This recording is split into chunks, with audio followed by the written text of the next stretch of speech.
Hi, I'm Beverly Mahone, host of the Boomer Beat. I am so delighted that you decided to tune in today because we have an exciting show.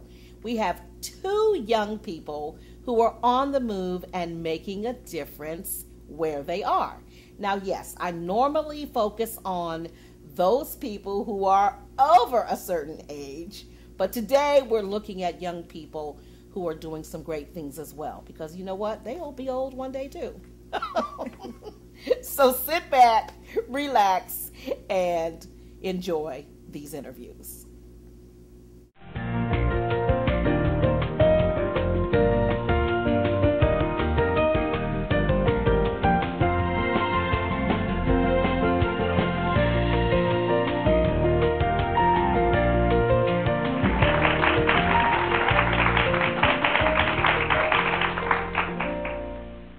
My guest today is known as simply Larie. And I always wondered why there's no last name. It's just Larie. But first of all, welcome to the show. Thank you. And why no last name with Larie? Is that just because you are an author and that's how you want your name to be known? Well, because I am just Larie. I'm not identified by my last name, any other names, any titles. I'm just simply Larie. Okay, and simply Larie, you've got a really interesting life story. I read your book, My Heart Speaks of a Boy and a Girl, of boys and a girl, excuse me. And I was like, wow, could all of this happen to one person? It was just, and the thing of it is that it was so revealing. You told things that most people wouldn't dare say, wouldn't dare speak of. So what made you decide to write this type of a book? And it's poetry laced too. So yes. What made you decide to write this? Well, Beverly, it's just like you said. It's a lot of things that a lot of people wouldn't dare say. And it's that type of thinking that keeps us in the same type of going over and over again, these cycles continuing to happen and nothing being done about it. So I'm the voice for those women who may have or are going through the same things that I've gone through and who don't want to speak up because they feel maybe ashamed or maybe because it's their fault of what happened to them. And it's not your fault. It's the person who violated you. It's their problem. And I'm that voice to help you speak out and know that it is okay to talk about it and get help. Somebody else understands what you're going through. So do you feel that you were violated? Because at some point it seemed like, I don't know if violated is the word I would use, I would say promiscuous. Because at some point it was on you and you continued to do the kinds of things you did. But I know early on, violated, yes, you were. So, what was going on? What was your state of mind back then? My state of mind back then was broken. It was bruised from the earlier violations that had happened. And in my older years, yes, I was very promiscuous. And I used to place the blame on just the fact that, well, I thought that was my purpose leading back to the violations that happened. Sometimes I say I was trained to think that that was what I was put here to do. That's how you please people. You just do and be whoever they want you to be and do whatever they want you to do. And later on, I had to own up to it that at some point I had more options than I wanted to believe that I had. And I needed to start to own up to my part in those things. And at what point did the light bulb really go off? I mean, how old were you? Honestly, I was 32 years old. Wow. So very recently. And that's why I'm also still pushing very hard to make sure that nobody else gets to where I had to get to. It can be stopped much earlier on. So would you say that writing the books that you've written were forms of therapy for you? Do you feel now that you can exhale and it's okay and everything is all wonderful again? Yes, it is very therapeutical for me. I sit down with my pen and I literally get lost. I have 3 children. They can come in the room and say, "Mommy, mommy, mommy." And I don't hear them, and my husband will walk in and say, "Larie, they're talking to you." And, I kind of snap out of it. But it's very, because once I write it down, it's out. And when I'm performing live, I usually have to read from a notebook or a paper or something, because once I really put it down, it's out. I don't memorize those things anymore. The title, My Heart Speaks, of Boys and a Girl. What does that mean? Well, My Heart Speaks come from, there's a verse in the Bible, Luke chapter 6, verses 43 through 45, where it talks about a tree. A good tree cannot bear bad fruit, and a bad tree won't be able to produce good fruit. And then it goes on to tell us that whatever we store in our heart is going to come out from the overflow of our mouth. So that's where My Heart Speaks come from. I'm getting this overflow, everything that's been tucked down in there, getting that out. And the Boys and the Girls is just a subtitle. It's talking about all the things that happened that made me push within myself between just me, one little girl, and all these boys. I read, and I believe I read in the book, or I read somewhere where, you struggled at some point with showing true affection, even to your own children. And have you overcome that yet? Is that still a work in progress? And where do you think that stems from? It's still a work in progress, and I think it stemmed from the earlier violations, sexual violations on my body. Once I got older and kind of knew for sure that the older people messing with me wasn't right, my body tenses up when any young children will come by, and their touches are innocent, but it's just not right. It doesn't feel right to me, and I don't want it to ever feel right, so I just shut myself off. Did you ever talk to anybody early on about what was happening to you? Because, I hear kids say, yeah, I told, and no one would listen. No one would believe me. Were you in that same situation, or did you just not tell for whatever reason? No, for a while I did not tell, of course, because I believed what the perpetrator said. Now, you're going to be a bad girl, or they're going to be mad at you, or I'm going to be mad at you. I'm not going to give you the candy anymore that I was giving you.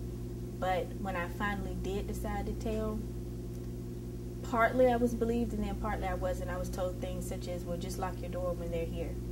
And so I felt that there was no protection. So I said, I just won't tell anybody else anymore. You're married now, so you've come a long way. How were you able to get into a marital relationship with all that you had been through? I mean, did you share what you had been through with your husband? Does he know the full gamut of everything? I mean, well, I guess he knows if he read the book, but does he know the full story? Now he does, but of course when we first got married, no, he didn't know. And he was just my escape, honestly, from the turmoil that I was in. We didn't get married based off love. We were young, 18 and 19 years old, straight out of high school. But he didn't know that either at the time that was my motivation for getting married. But he does know it now, and all of that stuff from then did spill over into our marriage and affected it greatly. But you're still married? Yes, I'm still married. 15 years. And so you've managed to, you both are working through it. Yeah. Because you have to. Yes. It's a work in progress always. Yes. And so what message do you have for young women? Not everyone may be a victim of sexual trauma, but, there may be some just physical abuse going on, or something, mental abuse. I mean, there are some abusive parents that just get in kids' heads all the time, telling them negative things. So what advice do you have to young people who may be facing their own, dilemmas? Your life is not over, it's not ruined, and it's not damaged. You can learn things from it, pick it up, share it with other people. Don't be so ashamed. And if there is something that you are going through, you do tell. Keep telling somebody. If the first person don't believe you, go tell somebody else. You're going to get to someone who does believe you and who can help you. I understand you're a good cook. Yes. I mean, I thought that's changing the subject, but I understand you're a good cook. You got a catering company in Goldsboro, right? Yes. So did you find yourself putting your energy into other things so that your mind wouldn't go back to focusing on, what you had been through? Yes, that's a lot of where my love of cooking had come from too, through writing and cooking. But people who consistently eat my cooking, they can tell me how I'm feeling through my cooking. Really? They can tell if I've been rushing. They can tell if I really wanted to do the cooking or not. They can tell if I was sad. And it's very even surprising to me. But especially like with my parents, since they're close to me, they can tell. My husband can tell what I'm going through or what's going on, pretty much. You might need to market that mood food, Wow. Yeah. I've never heard of that. Yes. I'm going to see if my family can determine what I'm going through the next time I cook a meal. Oh, that's really interesting. Okay, so you're a North Carolina gal? No, ma'am. Actually, I am from Virginia, but we're here in North Carolina because my husband is in the Air Force and he's stationed at Seymour Johnson Air Force Base. So that's what put us here. Okay, very good. All right, well, I would love for you to read some excerpts from your... I actually had one that I had a favorite, but okay. You go ahead and you read something. Okay. Let's see. This one is called Bio 622, first semester. The laws of biology say that you're her father, but it seems she's been a bother. The laws of reality say you're just a donor, so it took another to own her. Biologically speaking, you're her father, but realistically speaking, you're just a dude who spilled the semen and she'd rather not bother. Biologically dedicated to donor number 032260. Yeah, I remember that one. I like that one too. Yeah, I marked the ones that I really liked. I liked With His X-Ray Vision, and of course I really liked the Knockouts. So you want to read that one? Knockouts? Yes, I will. I really like that one. Okay. Knockouts. While you're still contemplating your next move, I'm shouting, checkmate. Surprised though you tried not to show it, you begin a new game, when instead you ought to change your mind frame. You act like the truth is taboo, making sure to use the cards you've made which remind you of what not to say. Boy boo, you're absent-minded of the clues. Now you think that Monopoly is your forte, purchasing them and then marking me as your territory is not an option. I was bought with pure blood and marked by God. You're not good at Connect Four either, thinking you've blocked my way, when in fact, you've blocked your way to be a demand. Maybe you should try to connect the dots. They'll lead you away from the boyish games and mentality so that you'll cognize what it means when I say, oh no. I love that one. I love that one. Well, you got any other books that you're working on to pour out even more emotion? Right now, I am working on a book specifically for girls, young girls between the ages of 7 and 19, 20. It was by special request. And I understand this book is very raw. So I'm bringing it down a notch for the young girls. And besides, I have 2 daughters of my own. And they've not read my books, and just because of the candidness in it. And so this would be good for them because they do ask constant questions. And I need to buckle down and do this for them as well. Will you tell them one day what you've been through? I mean, because, the chances are when they get older, they could just pick the book up and read it and like, wow. Yes, and they know right now that they're not supposed to read the book. I did let them read the dedication that's in the front to them, and that is it. And they understand, and they're very good about it. I've not had any incidences where they've gone and behind my back and read the book, and mostly I attribute it to the fact that I don't keep anything from my children, and they know. I just simply tell them sometimes, well, I'm not ready for you to know that now, but when I am, I'll tell you. And they respect that. They follow that. Well, good. Well, I wish you much continued success. Thank you. I'll be reading your poetry. I'll be reading your books, and I'm going to have to come down to Goldsboro and see what kind of mood you're in and what kind of food you're cooking. Thank you again, sweetheart. I appreciate it. Thank you. All right. Hi, how you doing? My name is Milton McClain. I'm going to sing this is a song I love to always sing growing up. I think you may be familiar with it. Here you go. For you I give a lifetime of stability, and anything you want of me. Nothing is impossible for you. There are no words or ways to show my love, or all the thoughts I'm thinking of. 'Cause this life is no good alone. Since we've become one, I've made a change. Everything I do now makes sense. In our routine, all I do is for you. Yes! All right. Hi, Milton. How are you? How are you? I'm fine. Good. Nice to meet you. Nice to meet you too. Well, you know, I read your bio, and I was so moved by it. I was so touched by it because you, in your short life, you've gone through a lot of stuff. I mean, a lot of stuff.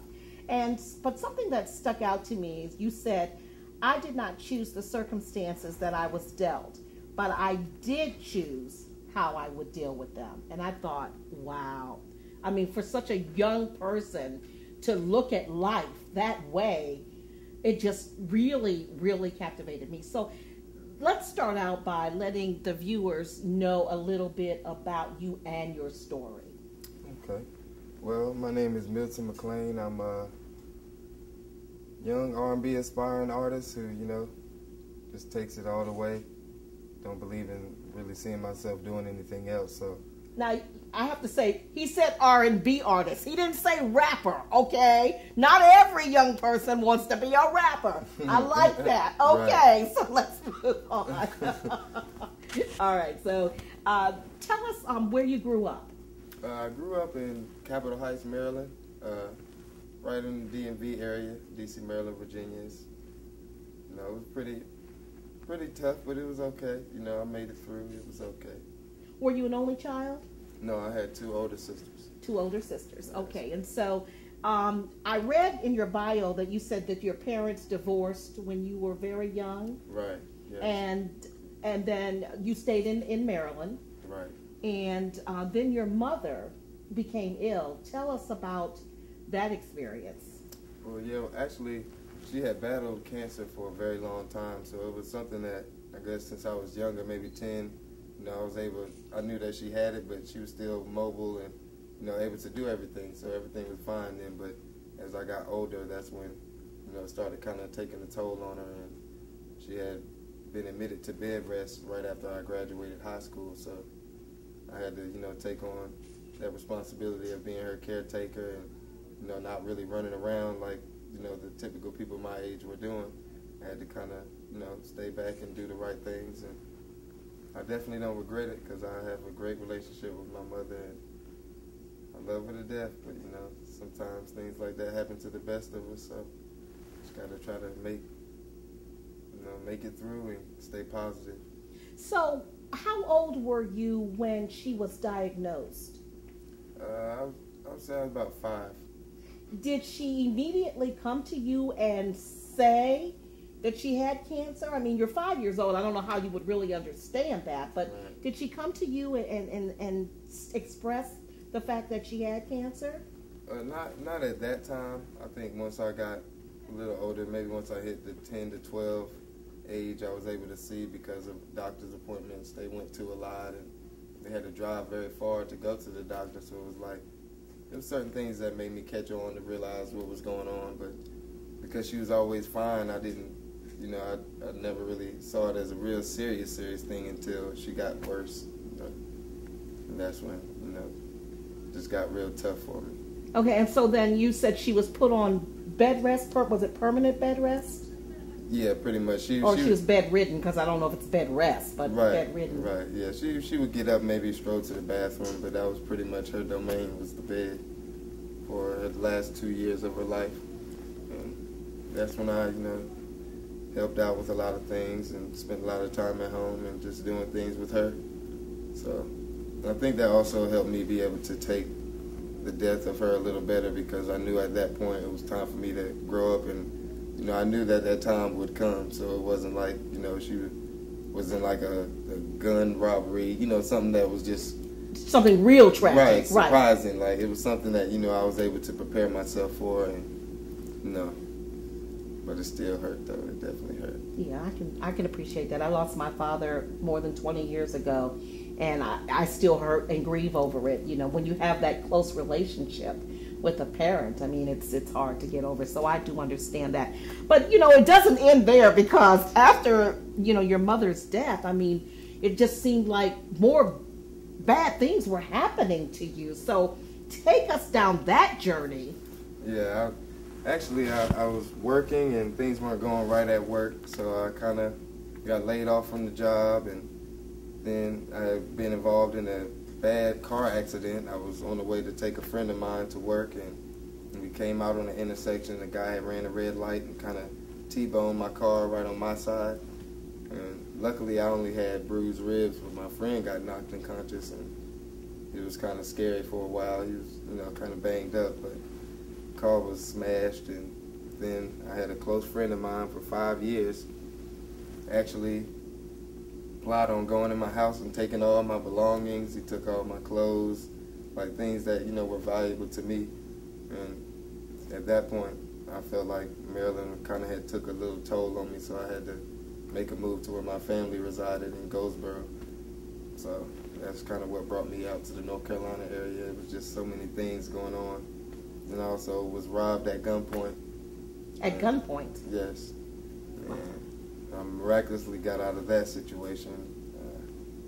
It just became like it was too much going on for me at that time, so I knew it was time for me to, you know, get away. And it worked out for the best, I believe. Now, you said from Maryland you moved to Goldsboro, North Carolina, and these are your mother's people? Yes, my mother's parents. My father's parents are also from North Carolina. They were like small town country, you know, but he went to the military, so that's what, you know, got them out. But, you know, they were small country people, but I never grew up in that environment. Oh, I bet this was a culture shock when you got here. Yes, very much so. I mean, especially coming from Maryland all the way to Goldsboro, North Carolina. What type of relationship did you have with your people there in Goldsboro prior to your mother's death? We were actually very close, because we went to North Carolina a lot to, you know, visit for weekends and stuff like that. We'd probably go every maybe 4 or 5 months. We'd be up there for a weekend or something. So I was pretty close, and I had a cousin of mine that was my age, so we always hung out and stuff when I came. So I was familiar with the family. I just never saw what it was like to live there. To live in North Carolina, yeah.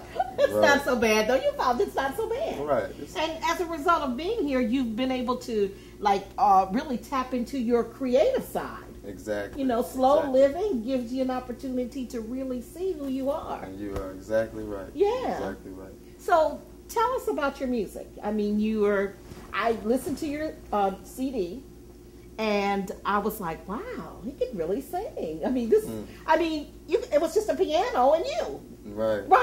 And I was like, he could really sing. And you do have a song dedicated to your mother, which yes. I truly did enjoy. Yes. So tell us about that path, that journey. At what point did you get the music bug? Well, I knew pretty much after I graduated from high school that I was really into music, but it was around that time where I was getting a lot of pressure on what do I want to do. You know, you're finishing school, and I had my mom as well, so it was like I had to kind of really figure myself out. And I always sung as a kid, so once I got older, that's when it really hit me. I'm like, well, I can kind of do this. And the interest I always took in music. Like, I always liked the Sade's and the Brian McKnights. Like, I liked the soulful singer, so I knew that would be the type of music that I pertained to. Oh, okay. So you never really had an interest in rap? You didn't think that was a genre for you? Nah, I was always more into, you know, just singing, really. Mm-hmm. You know, every person who's, you know, been an R&B singer, well, not everyone, but a lot of them always say, well, you know, they started in church. Did you start in church, or did you just start, you know, in your room singing, or on the street corner with your fellas singing? It was actually A lot of around the house singing. I did sing a few times in church, but I was never like on a choir or anything. I just kind of, had a few times where I did sing in church stuff. But I would say it was more of a around the house thing, just kind of always being able to pick up on certain things, and, I just had the ear for it, I guess.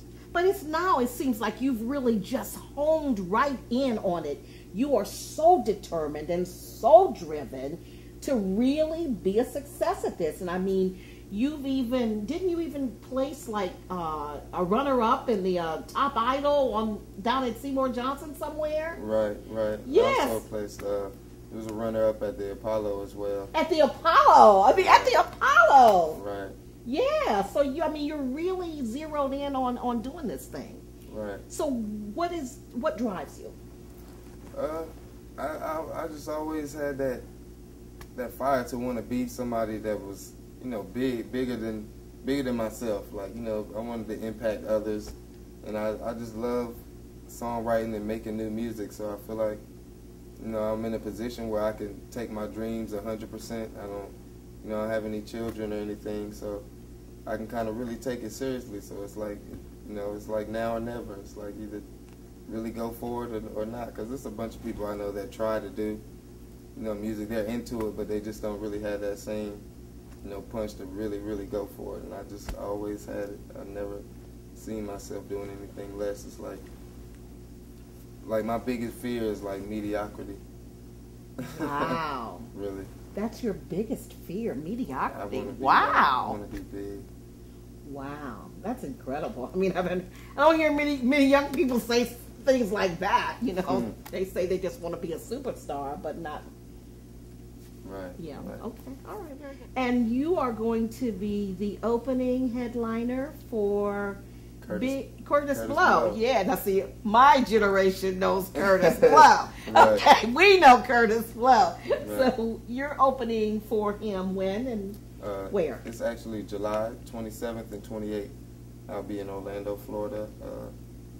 It's a great opportunity. I'm looking forward to it. I'm definitely looking forward to it. It's a wonderful opportunity. A Yes. wonderful opportunity. Well, I wish you much success Thank you. with your CD and with everything that you're doing. And welcome to North Carolina. You think you're going to make North Carolina home now? Yes. I guess I'll have like two homes, I feel, because I grew up and I learned everything that I know from Maryland, and it just kind of polished up when I came here. So I feel like I owe it to both.